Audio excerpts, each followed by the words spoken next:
بسم الله الرحمن الرحیم. قدرمند لیدونکو او ریدونکو او ګرانو هیوادوالو، سلامونه او احترامات مې ومنئ. نن د جمعې مبارک ورځ چې د شلم د جون د کال 2015 سره سمون خوري، ستاسو خدمت کې حاضر یم. نن په اساس د دوستانو د تقاضا باندې 3 موضوعات مې راخیستي دي. یو دا د یهودانو لابي باندې خلکو پښتنه کړې ده چې دغه لابیګان څوک دي او څنګه دي، او دویمه موضوع د عاصم منیر باندې دوستانو غوښتي چې لږ څه رڼا واچوم، او دریم موضوع د ډونالد ټرمپ د موضوع د ایران په جنگ کې داخلېدلو په 2 هفتو د تعویق دلیل څه دی او ولې دا کار وکړ. د نړیواله سطح باندې د میډیا د پروپاګاندا ما د سورزي تاسو کتل چې مسلسل باندې بحث کړی دی چې یو خلوی د ادارې دی لکه افغانستان انټرنیشنل، ایران انټرنیشنل، آمو تلویزیون او داسې بعضی نور ویلاګران دي چې د اسلام د لباس اغوستی دی، نوم مسلمان دی خو کار د لابي او د يهودو ته ده. په دې دغه کې به زه نن د یو مثال په تور باندې تاسو یو نمونه وړاندې کوم چې د افغانستان انټرنیشنل نن بحث روز په برنامه کې چې بحث په دې باندې چې د دې په ذهن سره ایران ختم دی او سیکولري نظام راځي او يهودو سرحد به تفتان ته رسیږي. بالکل دی په دې باندې لګیا دي جشن او اتناچی، او دی دا وایي چې کچیرته الته یو سیکولر نظام راځي. ګورئ دی د اسلام خبره نه کوي، دی غواړي چې اسلامي نظامونه را نسکور شي او په یوازې سیکولر نظام راشي. بحث په دی دا کوي چې سیکولر نظام راځي آیا د اسلامي امارت موقف بس صحیح؟ نو ښکاره خبر ده چې د يهودو ته کار کوي او دا ټول برنامه د يهودو لپاره ده، او د دې کې د دوی دغه څه دی مورال د خلکو تضعیفوي، مورال داسې تضعیفوي چې خلکو ته دا ښکاره کوي چې ایران نظام مات دی، ایران به وهل کیږي، بل نظام به راځي او هغه نظام به چې سیکولر نظام به، یعنی غیر مذهبي غیر اسلامي نظام به، او د اسرائیل تر حمایت لاندې به، او د اسرائیل سرحدات به تر تفتان پورې دا نظام به، ځکه سوریه خو دی په حساب کې ده، عراق د دوی په حساب کې دی، ځکه د امریکا قوا هلته ده، فضا د هغې په کنټرول کې ده. نو د ده لپاره دغه پروپاګاندا روان دی. د هغه ویلاګرانو له جملې نه هم تاسو ته د یو ویلاګر دغه اورم چې دی خو ځان ته مسلمان وایي، مګرم یره‌ای مسلمان ته وایي چې ته بیدار شه، ته دا که خپل او کورنۍ دې محفوظه که او د ازادۍ لپاره، یعنی ته اوس غلامې، ته اسیر یې، او که یهود راغی او نصرانیان او امریکایان راغله بیا ته ازادېږي. د دې د خبرو نه دا مطلب دی. نو زه به دا تاسو ته دغه کومه تاسو دا په خپله واورئ چې دلته دی څه وایي.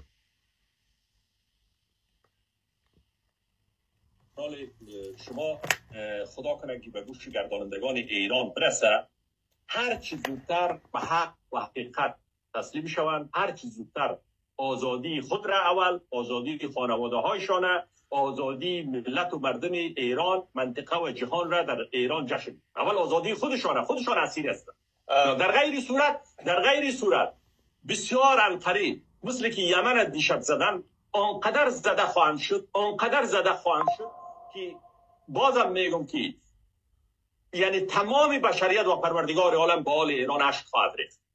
بسیار بزودی. دا تاسو واوریدل چې د ایران به په دا رقم وهل کیږي چې د هغې په حال باندې به کائنات به ژاړي، یعنی دی تر دې حده پورې دغه کوي چې خپله ذات الهي به د ایران په حالت ژاړي. دی ته دا اطمینان چا ورکړی دی؟ دا چا ژبه غږیږي؟ تاسو ته معلومه ده دا د نتنیاهو ژبه ده. نتنیاهو دا خبره کوي چې موږ به ایران په دا رقم وهو چې دا کېږي، او مخکې نه هم دی دا خبرې کولې، لا حمله نه وه شوې. دغه شخص دا خبرې د تېرو 6 میاشتو نه 1 کال نه کولې، چې ځکه دا دوی ته ویل شوي، یعنی د استخباراتو کسان دي، دا استخباراتو د پروپاګند لپاره دوی د خلکو اذهان تیارول چې خلک ویری او د نظام د تغییر لپاره خبره وکړي او کار وکړي. نو د تنه دا نه دی. تاسو معلومه ده یو د وایس اف امریکا یو پخوانی ویان دی، هغه هم دا ژبه غږیږي. د حامد زرابي خو مې تاسو بله ورځ ویلې چې هغه هم دا ژبه غږیږي. دا ټول کسان چې دي په همدغه ژبه غږیږي. او دا ژبه څه شی ده؟ دا د یهودو ژبه ده. د اسلامي نظام په اسلامي خاوره باندې د کفر راتګ، د سیکولر نظام راتګ ته دوی لګیا دي، لمن وهي او هغه ته خوشحالي کوي. خیر ده که اسلامي خاوره دی د یهودو لاسته ولویږي، که د امریکا لاسته دی ولویږي، خو د مسلمان په لاس کې دی نه. دغه نظام د دوی ورته نه خوښیږي. که په افغانستان کې انتقادات لري، په ایران کې خو په ښځو باندې قیودات نشته دی که نه. ښځې خو تعلیم هم کوي، ښځې خو کار ته هم ځي، ښځې خپل د ازدواج حق لري، ښځې بازار ته تللی شي، ښځې خپل د خوښې لباس اغوندي. صرف دا یو ټکري لپاره ستاسو چرت خراب دی چې دا ټکری ولې ورته په سر کړی دی.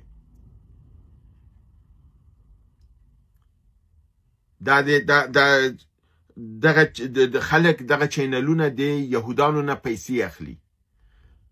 دی دغه ټوله ولس لابي د دغه لپاره کوي او خپله په طالب باندې انتقاد کوي. طالب د ازادي د خبرو باندې بندیز لګولی دی. طالب میډیا کې ته خبرې نشي کولی، خبرو کې ته نیول کېږي، ته بندېږي. نو افغانستان انټرنیشنل ته څه کوې؟ ته د خبرو زور لري، ته حق اوري. ستا په نظام کې دننه ستا په اداره کې چې کوم فساد روان دی، مالي فساد روان دی، قومي ژبنیز فساد روان دی، تا د پښتو ژبې مسؤل داسې کس تعین کړی دی چې هغه ټکې پښتو نه پوهېږي. ستا ډسک پروډیوسران د میلمنو سره لوبې کوي، دغه ما سره ذاتي لوبې شوي دي. او قانونا زه دا حق لرم چې زه باید لاړ شم د ده پوښتنه وکړم چې فرضاً ولې دا کار ستا یو مامور دی یو میلمه سره کوي، ولې لوبې ورسره کوي. کله چې ورته بیا مشر ته خبره کوي په عوض دې چې خبره حل کړي، خبره طرف ته ویسي، بیا څه کوي؟ هغه میلمه بلاک کوي. چې زه تاسو د 5-6 میلمنو چې ما سره په خپله خبرې کړي چې هغه په دغې باندې چې د دوی د پالیسۍ خلاف خبره کیږي او د دوی په طبیعت نه دي بر هغه بلاک کړي دي. آیا د دوی په بلاک کولو سره به د خلکو ژبې بندې شي؟ آیا د حق اواز به بند شي؟ خبره دا ده چې دغه کار چې ته کوې دا خو طالب هم کوي چې بلاکول کوي. نو ستا او د طالب فرق څه شو؟ بیا ته څه حق لري چې په طالب باندې انتقاد کوي؟ ځکه ستا خو کار او دغه دی، هغه په افغانستان کې دا کار کوي، ته په لندن کې ناست دا کار کوي. په عوض د دې چې هغه اشتباهات تاسو نه کېږي، راشئ معذرت وغواړئ. یو انسان سره تاسو غلط کار کړی، هغې اشتباه د معذرت وغواړئ او هغه اشتباه باید بیا تکرار نشي. هغه خپل مامور ته باید وایي چې دا کار تا خلاف د قانون کړی. که افغانستان کې قانون نشته، انګلستان کې خو قانون شته که نه؟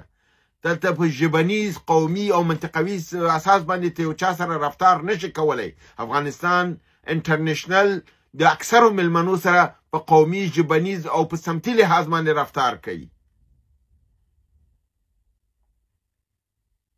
او دا ښکاره خبر ده چې دا د پردیو لابي ده او پردیو ته کار کوي. نن تاسو ګورئ دی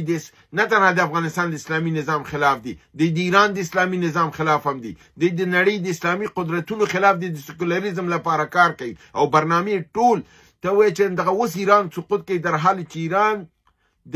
د اسرائیلو خوله ماته کړې ده.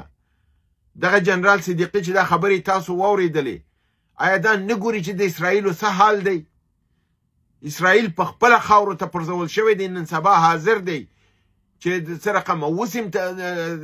غیر مستقیم تماسونه نیول شوي چې ایران که حمله بنده کړي، او ایران ورته ویلي تر څو ته حمله کوي زه به حمله کوم او زه به تا وهم. نو فلهذا دې شي کې دوستانو شدیدا دغه اوسئ، بیداره اوسئ، متوجه اوسئ چې دا لوبه نړیواله لوبه ده او دا لوبه روانه ده. دویم راځمه د جنرال عاصم منیر سفر ته چې تاسو دوستانو ویلې په دې لږ رڼا واچو. تاسو ګورئ د یو خوا د پاکستان حکومت دا اعلان کوي چې موږ د ایران د اسلامي حکومت سره ولاړ یو، د ملت سره ولاړ یو او د اسرائیل دا حمله چې ده دا غندو. در حال چې په پاکستان کې صدر اعظم، رئیس جمهور او نظام چې دی دا آزاد نه دی، د دې ټول کنټرول د اردو په لاس کې دی او اردو چې ده د هغې مشري لوی درستیز کوي. لوی درستیز په امریکا کې د ډونالد ټرمپ سره ناست دی 2 ساعته هغه ته د ډوډۍ وخت ورکړ شوی دی خبرې کوي در حال چې د امریکې د قانون په حساب نورم دا دی چې د امریکې رئیس جمهور د یو جنرال سره نه ګوري د مملکتونو د رؤساو سره زعماو سره او صدراعظمانو سره ګوري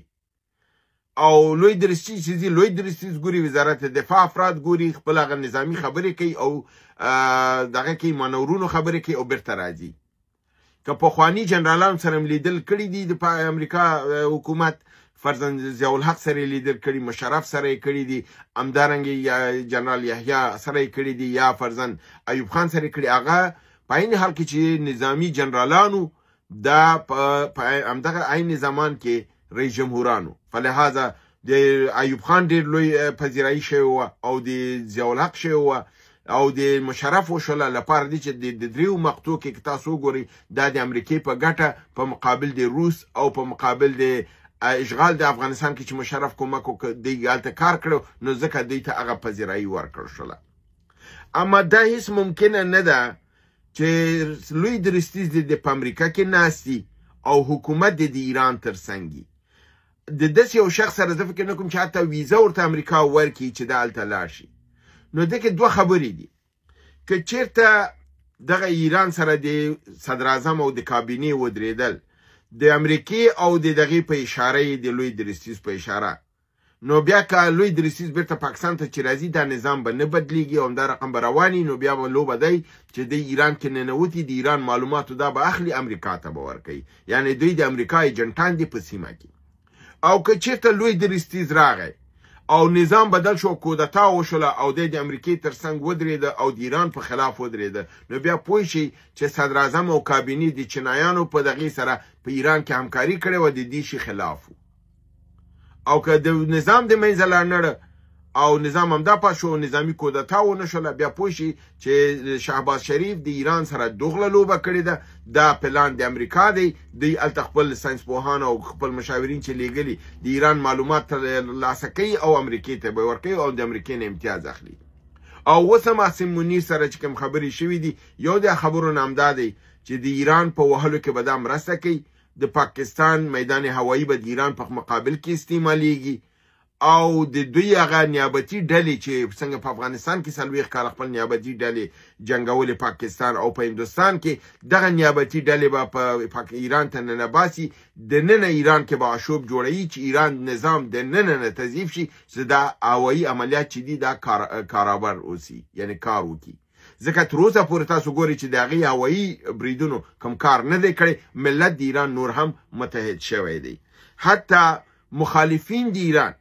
چې د ایران د نظام مخالف دي هغه وی چې دا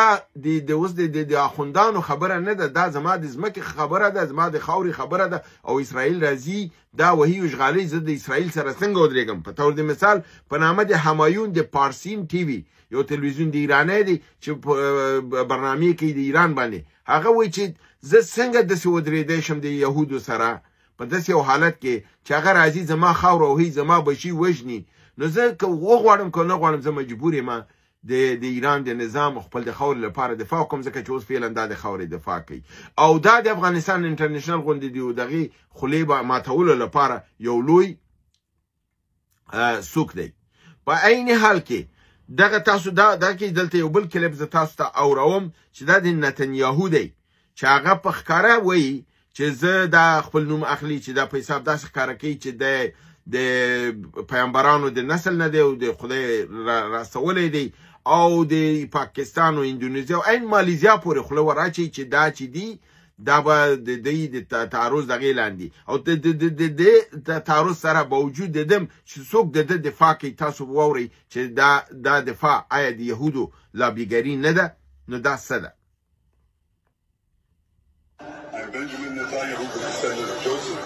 All preparation for Third Temple is fully ready. I came to know that Mohammad Qasim has dreams that Malaysia, Indonesia, and Pakistan will try to free Palestine, but these dreams are fake. Because Malaysia, Indonesia, and Pakistan are covered. دی وی چې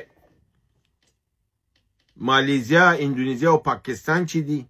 دا یو سختګي دغه دي او دا ډیر بزدله ممالک دي او دوی هیڅ هم نشي کولی ځکه چې دوی د ایران په حصه کې دا فکر کړی و او ایران سره دوی نو مخ شوي نو دوی دا خوبونه لیدل چې د دې نه بعد به پاکستان او اندونیزیا او دا به او د دې وهلو لپاره به دوی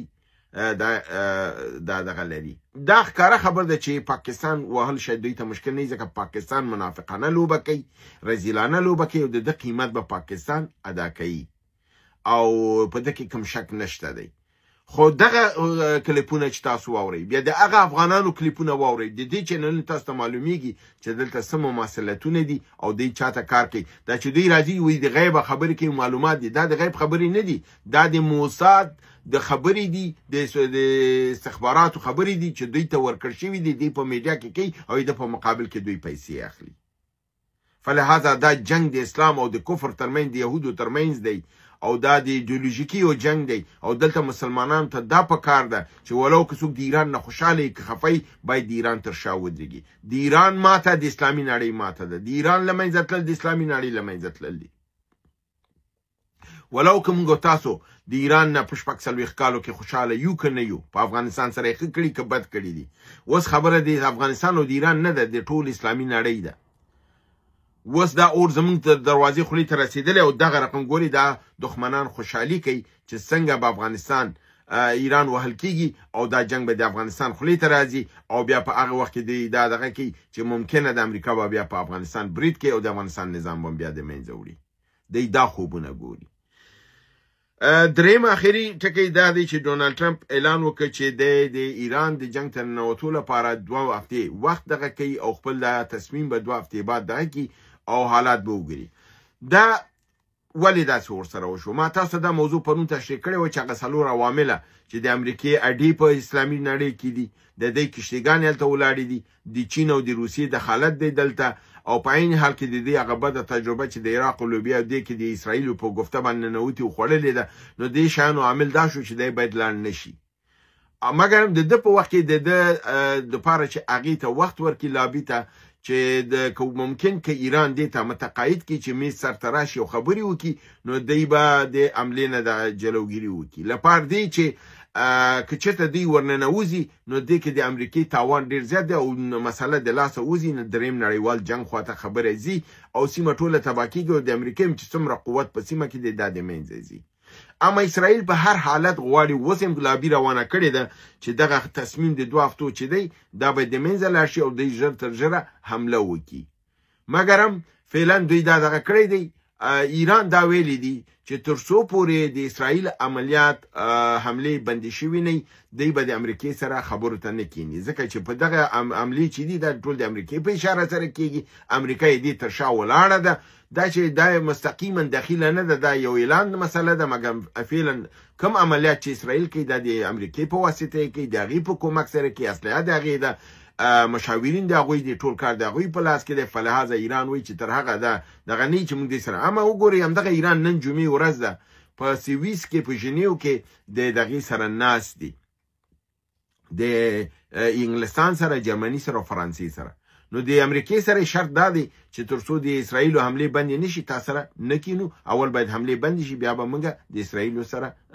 د وبخئ د امریکې سره به بیا کینو او خبرې به کوو او مسله به مصالحې خواته وړو مګر هم که تر څو په ما حمله کېږي ایران ضعیفه شوی نه دی ایران ناتوانه شوی نه دی ایران خپل دښمنان ټول ونیول د ډرون مرکزونه یې ورته د منځه ویوړل او د نن نظام کې دغه نن هم یو تن بل جاسوس نیولی اعدام کړی دی نو دا د پروپاګند دی د تغوږمږ دی ایران په قوي لاس دی ایران 150 نوه میزایلونه لري د 100,000 نه زیات میزایل لري او که د ورځې 1000 میزایله هم استعمال کی نو 100 ورځې منظم اسرائیل وهلی شي او د ورځې 300 میزایله تولیدي په 100 ورځو کې 3000 میزایله نور دی کولی شي چې تولید کی یعنی که د ورځې 100 میزایله دا کوي که د ورځې 300 میزایله دا تولیدوي او 100 ورځې نور دا دغه کی نو 10,000 میزایله نور دی تولیدولی شي او همدارنګه که 10 ورځې بیا نور دا جنگ دوام وکړي هغه به استعمالي بیا په 10 ورځو کې دی کم از کم 9,000 نور میزایل جوړولی شي یعنی دا تولید به رواني او دا حملې به رواني ایران ضعیفه شوی نه دی، ایران په ښه موقف کې دی، اسرائیلي وهلی دی، په ګونډو کړی دی، د هغې پروپاګند هغې مقابل کې ډېر کم دی، نشته دی. د امریکا مقابل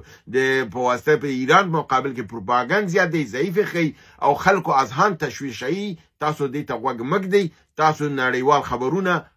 آزاد دغه ادارې ټول تعقیب کوي. او زه بعضې خبرونه چې تاسو ته در کوم اکثرا زه خپله همدغه غربي میډیاګانې چې د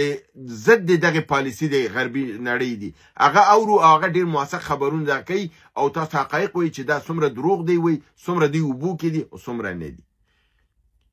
برنامه رانه لږه اوږده شوله، خبرې ډېرې زیاتې وي، نور هم خبرې شته دی، خو د لپاره چې دوستان دا نه شي